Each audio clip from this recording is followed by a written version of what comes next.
Hello everyone. स्वागत है आप सभी का हमारे यूट्यूब चैनल में। तो आज हम लोग बात करने वाले हैं अफ्रीका की। और अफ्रीका की बात इसलिए कर रहे हैं क्योंकि अफ्रीका में काफ़ी प्रॉब्लम्स पहले से ही चली आ रही हैं और वो प्रॉब्लम्स अभी भी हैं। तो इस इन्हीं प्रॉब्लम्स की वजह से जो है इसे डार्क कॉन्टिनेंट कहा जाता है। तो क्या क्या प्रॉब्लम्स हैं जिनकी वजह से इसे डार्क कॉन्टिनेंट या फिर इसे अंध महाद्वीप कहा जाता है, आज की वीडियो में हम यही समझेंगे। तो चूंकि इसकी जियोग्राफी यानी इसका भौगोलिक क्षेत्र कुछ इस तरीके से है कि वहाँ पर जो है अनाज जो है नहीं उगता है, मतलब बहुत ही कम मात्रा में उगाया जा सकता है। बारिश बहुत ही कम होती है। मरुस्थल है, बहुत सारे क्षेत्र जो है प्लेटू हैं, पठार हैं, पर्वत हैं। तो इन सब चीज़ों की वजह से जो है वहाँ पर काफ़ी सारे प्रॉब्लम्स क्रिएट हो गई हैं। पहले से ही चली आ रही हैं, ये अभी भी हैं। तो इसमें से जो हम लोग पहला पॉइंट देख रहे हैं वो है कि प्लेन एरिया जो है इसका इसका जो प्लेन एरिया है वो 10% से भी कम है। प्लेन एरिया इसका जो है 10% से भी कम है। तो प्लेन एरिया में है वो जमीन वो जमीन जिसको हम लोग नॉर्मली सॉइल कहते हैं, और वो सॉइल जिससे जो है हम लोग अनाज को उगा सकते हैं। अनाज को हम लोग जो है उगा सकते हैं। तो उस प्रकार की जमीन है वो 10% से भी कम है। और इसका अधिकांश भाग क्या है? इसका अधिकांश भाग है पर्वत। इसका अधिकांश भाग है पर्वत इसका अधिकांश भाग है पठार। इसका अधिकांश भाग में है मरुस्थल। क्या है? मरुस्थल। तो चूंकि जहां पर पर्वत होगा, जहां पर पठार होगा, जहां पर मरुस्थल होगा, वहाँ की ज़मीनों पर खेती नहीं करी जा सकती है।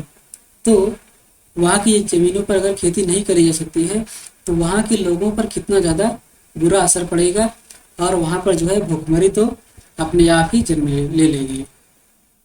दूसरा पॉइंट है एडवर्स क्लाइमेट। एडवर्स क्लाइमेट में जैसे कि हम एडवर्स क्लाइमेट का मतलब होता है प्रतिकूल प्रतिकूल जलवायु। प्रतिकूल जलवायु प्रतिकूल जलवायु। तो प्रतिकूल जलवायु का मतलब ये होता है कि खेती करने के लिए अगर हमें खेती करने के लिए जमीन मान लो मिल गई, तो उसको जो है पानी चाहिए इसको। ठीक है, उसको जो है पानी चाहिए। सॉइल अगर मान लो ठीक ठाक मिल गया, ठीक है, तो उसको जो है पानी भी चाहिए। और वार्षिक वर्षा जो है वहाँ पर बहुत ही कम होती है, मतलब पानी कम गिरता है, वहाँ पर वर्षा कम होती है। और अधिकांश भाग मरुस्थल हैं, तो अनाज की उपज जो है कम हो रही है। तो ये हो गया इसका प्रतिकूल जलवायु। तीसरा पॉइंट है limited surface water. Limited surface water. तो जैसे कि मैंने बताया कि वहाँ पर जो है क्या है, वहाँ पर है मरुस्थल। मरुस्थल और मरुस्थल को क्या कहते हैं? मरा हुआ स्थल। मतलब वो जमीन जहाँ पर पानी की कमी हो, वो जमीन जहाँ पर पानी की बहुत ही कम मात्रा हो, मतलब जरूरत हो पानी का जितना, उससे बहुत ही कम मात्रा में पानी की उपलब्धता हो, तो उस प्रकार की जमीन को कहते हैं मरुस्थल या फिर मरुस्थल। तो वहाँ पर जो है पानी की बहुत ज़्यादा कमी है और अधिकांश भाग मरुस्थल है। लिमिटेड क्रिटिकल रिसोर्सेज जैसे कि लोहा यानी एफी और है कोल। तो लोहा यानी कि फेरस यानी एफी और कोल, इस प्रकार के जो भी रिसोर्सेज हमें चाहिए होते हैं कोई भी मशीन बनाने के लिए, या फिर कोई भी इंडस्ट्री तैयार करने के लिए, तो इस प्रकार की चीज़ों की हमें बहुत ही आवश्यकता होती है। किसके लिए? इंडस्ट्री कोई भी तैयार करनी है, कोई मशीन बनानी है, उस प्रकार के लिए। तो ये सारी चीज़ें बहुत ही कम मात्रा में पाई जाती हैं, जिसकी वजह से अफ्रीका में औद्योगिक क्रांति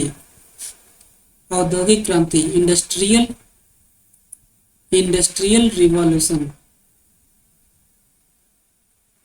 औद्योगिक क्रांति वहाँ पर नहीं हो पाई, जिसकी वजह से जो है वहाँ पर औद्योगिक क्रांति नहीं हो पाई।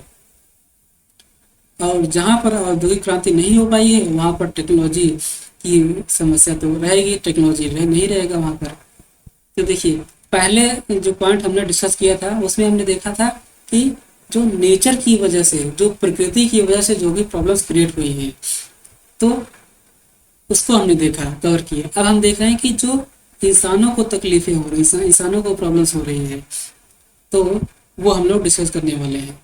तो इंसानों को ह्यूमन रिसोर्स प्रॉब्लम, जो भी इंसानों को प्रॉब्लम्स हो रही है उसमें क्या प्रॉब्लम हो सकती है? उसमें प्रॉब्लम हो सकता है भूखमरी, भूखमरी जिसे इंग्लिश में कहते हैं स्टारवेशन, भूखमरी होगी। ठीक है, दूसरा क्या हुआ? दूसरा हो जाएगा कुपोषण। अगर खाना नहीं मिलेगा, अगर खाना नहीं मिलेगा तो बच्चों में कुपोषण की समस्या होगी कि नहीं होगी? बिल्कुल होगी। तीसरा पॉइंट, तीसरा पॉइंट ये है कि स्वास्थ्य की समस्या, सिर्फ कुपोषण ही नहीं, अन्य स्वास्थ्य की समस्याएं भी उत्पन्न होंगी वहाँ पर। ठीक है, तो ये सारी समस्याएं जो है वहाँ पे, वहाँ के लोगों को होंगी। नेक्स्ट पॉइंट है कॉलोनियल हिस्ट्री। कॉलोनियल का मतलब होता है उपनिवेशवाद, और उपनिवेश का वाद का बहुत ही साधारण अर्थ बताऊं तो इसका मतलब ये होता है कि किसी ने उस जगह पर कब्जा किया। तो अफ्रीका पर किसका कब्जा था पहले? अफ्रीका पर कब्जा था ब्रिटिश का, ब्रिटिश लोगों का। ग्रेट, या फिर इसे कह सकते हैं great, great Britain, great Britain का कब्जा था। ठीक है, फ्रांस का कब्जा था, पुर्तगीज या फिर पुर्तगाल वालों का, बेसिकली पुर्तगीज या फिर पुर्तगाल का कब्जा था वहां पर। इटली वालों ने कब्जा किया था, स्पेन ने कब्जा किया था। तो इन सब लोगों ने जो है, इनको जो है यहाँ पर जो है अपनी कॉलोनी बना रखी थी, मतलब इनको जो है अपने जो है अंडर काम करवाते थे। ठीक है, इन पर जो है राज करते थे ये लोग, स्पेन वाले लोग, पुर्तगीज लोग और ग्रेट ब्रिटेन वाले लोग। तो जिस, अगर मान लो जो है गुलाम बनाए हुए हैं इनको, तो इनका जो है उत्थान, इनका जो है डेवलपमेंट तो वैसे ही रुक जाएगा। तो ये हो गई समस्या। और चूंकि इतनी सारी समस्याएं हैं, तो वहाँ की जो भी पॉलिटिकल चीज़ें होंगी, राजनीतिक चीज़ें होंगी, और जो भी प्रशासन की चीज़ें होंगी, वो स्टेबल तो बिल्कुल नहीं होगा। वहाँ पर इनस्टेबिलिटी होगी। इनस्टेबिलिटी यानी अस्थिरता, अस्थिरता। ठीक है, वहाँ पर पॉलिटिकल और एडमिनिस्ट्रेटिव इनस्टेबिलिटी होगी। मतलब वहाँ पर कोई भी सरकार, वहाँ पर कोई भी गवर्नमेंट ज़्यादा समय तक नहीं टिक पाएगी। कभी पता चलेगा ये सरकार बनी, फिर कुछ टाइम बाद वो सरकार गिर गई। तो इस प्रकार की वजह से जो है इनस्टेबिलिटी, पॉलिटिकल और एडमिनिस्ट्रेटिव इनस्टेबिलिटी की वजह से जो है क्या उत्पन्न हो गया वहाँ पर? वहाँ पर उत्पन्न हो गया सिविल वार। वहाँ पर उत्पन्न हो गया क्या? Civil war. मतलब एक ही देश के अंदर जो है कई जगहों पर जो है आपस में ही लोग लड़ रहे होते हैं, उसे कहते हैं सिविल वार। फिर चूंकि अभी हमने बताया कि वहां पर जो है फेरस यानी लोहा, कोयला यानी कोल, ये सब चीजें बहुत ही कम मात्रा में है या फिर नेग्लिजिबल है। तो चूंकि ये नहीं है वहां पर, या फिर बहुत ही कम मात्रा में है, तो जिसकी वजह से जो है वहां पर इंडस्ट्रियल रिवॉल्यूशन नहीं हो पाया। ठीक है, इंडस्ट्रियल रिवॉल्यूशन नहीं हो पाया, औद्योगिक क्रांति नहीं हो पाई। अब चूंकि औद्योगिक क्रांति नहीं हो पाई, वहां पर इंडस्ट्री डेवलप नहीं हो पाई, तो टेक्नोलॉजी नहीं आ पाई। और टेक्नोलॉजी मान लो अगर आ भी जाती है कहीं पर, तो उसको जो है सस्टेन करने के लिए, उन टेक्नोलॉजी को टाइम टू टाइम एडवांस करने के लिए पैसों की जरूरत होती है, फाइनेंस की जरूरत होती है। और चूंकि जिस जगह पर, जिस स्थान पर इतनी सारी कमियां हों, कोई भी चीज ना हो, तो वहां पर कोई भी अपना पैसा, कोई भी अपना फाइनेंस क्यों लगाना चाहेगा भाई? कोई भी अपना पैसा क्यों लगाना चाहेगा? बिल्कुल नहीं लगाना चाहेगा। और जहाँ पर पॉलिटिकल और एडमिनिस्ट्रेटिव स्टेबिलिटी हो, जहाँ पर ये पता हो कि आज प्रधानमंत्री कोई और है, कुछ दिन बाद प्रधानमंत्री कोई और हो गया, तो जहाँ पर इस प्रकार की समस्याएं आमतौर पर होती रहती हों, तो उस जगह पर कोई भी अपना पैसा, कोई भी अपना इन्वेस्टमेंट नहीं करेगा। ठीक है, कोई भी अपना इन्वेस्टमेंट नहीं करेगा। तो जहाँ पर पैसा नहीं लगाया जाएगा वहाँ पर जो है उसका डेवलपमेंट, वहाँ पर उसका जो है डेवलपमेंट नहीं होगा, डेवलपमेंट नहीं होगा। तो ये सारी समस्याएं हैं अफ्रीका में।